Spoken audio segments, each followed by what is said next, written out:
Kasi I decided po, 5 o'clock na po yun, tapos I have to go home. I slept 6 o'clock until mga 8:30. So, ano na po yung utak ko noon. Kaya sabi ko, wala na akong pagkakataon para tumawag man lang sa kanya o kanino pa man. I know, sir, that the family Reyes is very upset with you and they hate you, pero may mensahe po ba kayo sa kanila? Ang mensahe ko lang po is ako po nalulungkot nga. Sabi ko nung unang interview ko kay Ted Filon na bakit niya ginawa yun.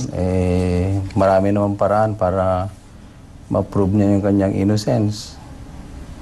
So, yun lang po masasabi ko at ako nalulungkot at nakikiramay sa kanila. Alright, maraming salamat sa iyo, Colonel George Robusa, sa inyong panahon with us this afternoon. Thank you po.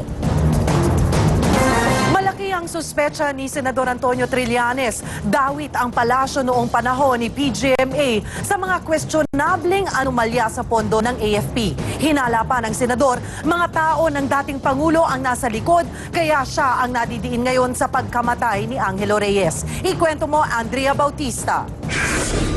Hindi mawala-wala ang hinala ni Senador Antonio Trillanes na sabit ang Malacanang nung panahon ni GMA sa daang-daang milyong milagro sa pondo ng AFP.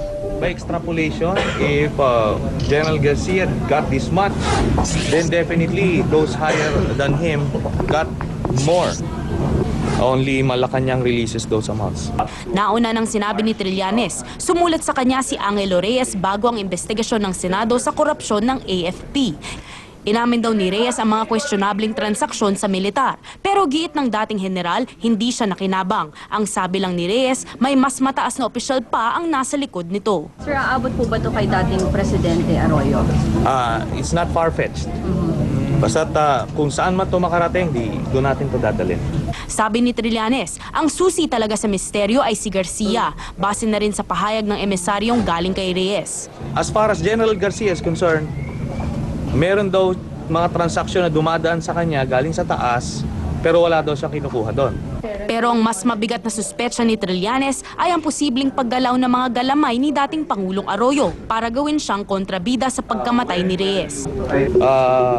Mga spin masters ng previous administration, ginagamit itong sympathy card. Actually, sila yung nananamantala dito sa pagkamatay ni General Reyes. Pero giit ng senador, hindi siya ang dapat sisihin sa pagkamatay ni Reyes.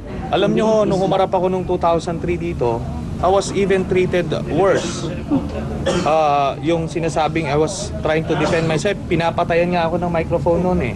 May kasabihan yung salita ako, hindi nakakapatayan. Andrea Bautista, News 5.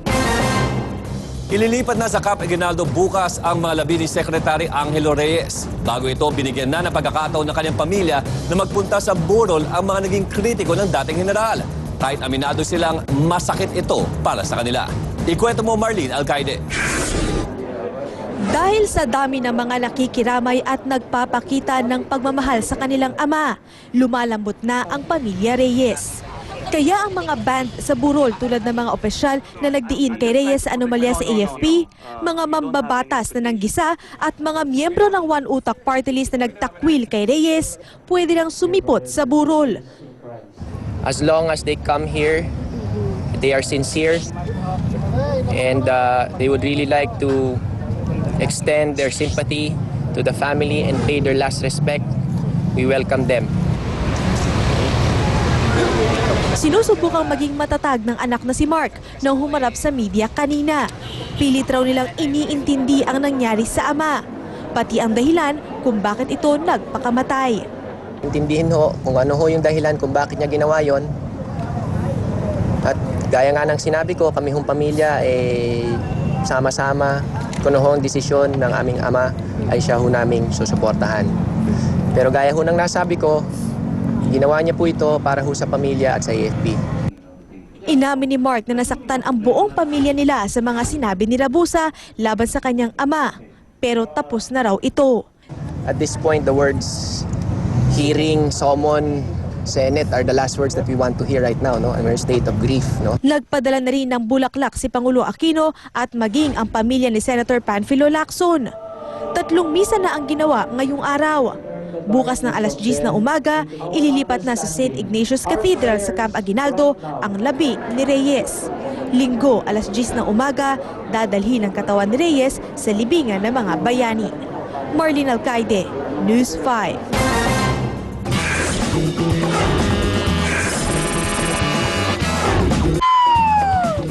Magba-Valentine's na! May nagtanong sa akin, kumusta si Barbie at ang kanyang boyfriend? Nag-break na po sila ng jowa niyang si Ken. Kanilang love story, muling sariwain. Kala ko'y meant to be si Ken at si Barbie na dating super sweet, araw man o gabi. Sa di inaasahang mga pangyayari, si Ken nag-iisa, ala Mr. Lonely. Butit sa Germany nagkaroon ng toy fair at gustong ibalik, pusong nag-disappear. Panawagan ni Ken, hey Barbie, it's unfair. Sana daw mabuo ang dating love affair. Mga toys na Ken ay bit-bit ng mga machong tulad ko, hangad muling si Barbie, panain ni Cupido. Kids, review tayo muna tayo tungkol sa boyfriend ni Barbie na si Ken, Kenneth Sean Carson, o mas kilala bilang Ken. Una siyang sinapubliko noong 1961 kung saan nakasama niya sa isang commercial ang kanyang girlfriend na si Barbie. 43 years ang tinagal ng kanilang relasyon, pero nauwi sa breakup ang kanilang relasyon na yan noong February 14, 2004. Valentine's pa naman. Dahil sa pagiging sikat ni Ken, tinagurian siya bilang the America's favorite boy toy. Nako mga kids ha, ingat kayo. Baka habang bata kayo, nahilig na kayo kay Ken o kay Barbie. Pwede rin. Nako, baka yung ibang tao iba ang isipin. At siyempre may tanong naman ako sa inyo para matuto rin kayo. Anong Barbie ang napakasarap kainin? Ang tama pong sagot, barbecue. Ito pa rin po si Makata. Nagbibigay na naman ng magandang halimbawa sa maganda, sa pangit, sa matanda at bata. Liparan na yata. Woo! Susunod sa aksyon, wanted na kapatid ng sinasabing Carnap leader na si Raymond Dominguez. Aksidenteng nahuli nang pumasok sa one-way.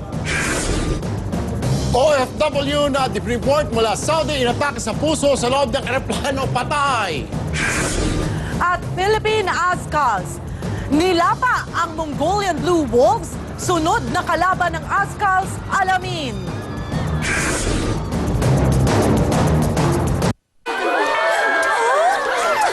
Ang Huggies diapers nagpag